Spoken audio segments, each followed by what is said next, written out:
I'm going to introduce our panel interviewer tonight, Abby McCullum. She's the Director of Marketing and Communications at Trilith Studios.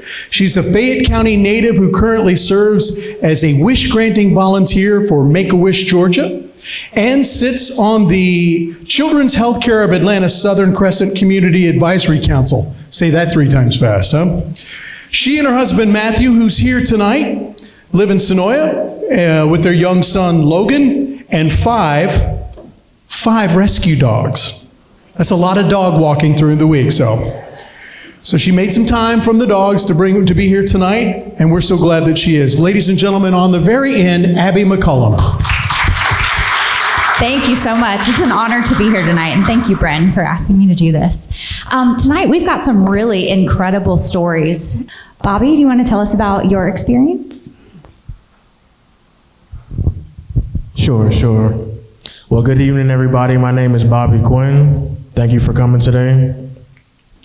So for me, my service started in 2014. I was in the Army from 2014 to 2017. I served in a couple different units. I served as a petroleum supply specialist, so I managed the distribution and storage of bulk fuel and hazardous materials. I was in the 173rd Airborne Division and the 82nd Airborne Division. So before I got to my first unit, I went to airborne school, learned how to jump out of aircrafts and do different things associated with airborne operations. Then I got to my first unit, which was a really small unit in Italy, and I mostly was there in the motor pool doing distribution with the truck drivers. I went ahead and got my truck driver's badge, and we conducted a lot of, I guess you can call it interoperability around Eastern Europe with our NATO allies. So when I left that unit, it was a really small base. I went on to a very large base after that, which is quoted going to the big Army, which is in Fort Bragg in North Carolina.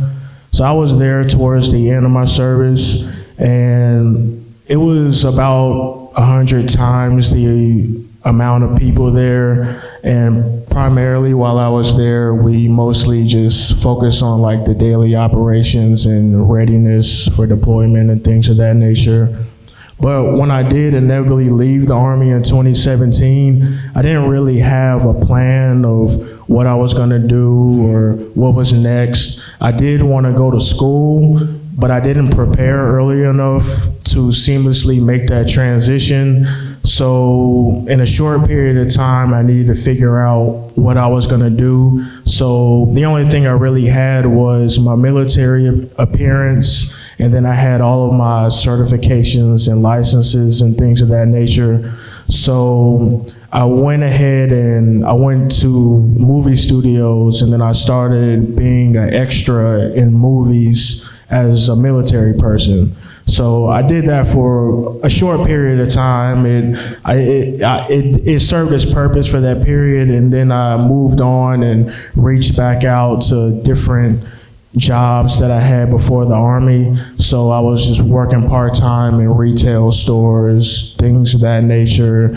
Ended up inevitably, finding full-time jobs in different places, but it was still a disconnect. I couldn't really transition well. I felt out of place in the civilian workplace. I ended up finding out about the Eden Project through a local program in Fayetteville, and I naturally gravitated to this program.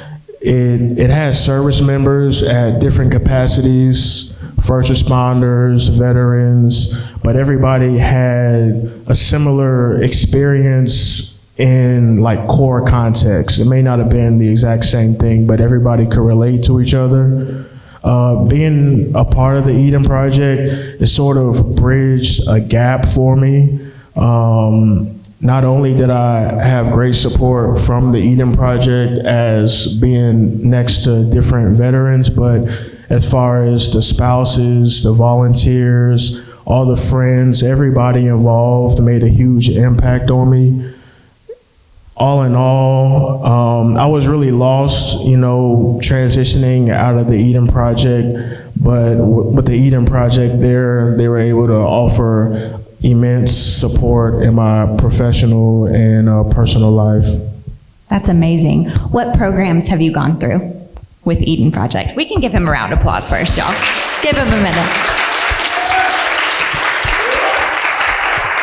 So with the Eden Project, I participated in peer support classes, which are classes over the course of several weeks. I was in a class with Dr. Laney, he mentioned it earlier, and a few other people that aren't here. And I've done different volunteer events, different couples events, things like that. Amazing. Now, we've seen your sense of community grow, but overall, how would you say your life has changed since being a part of the Eden Project?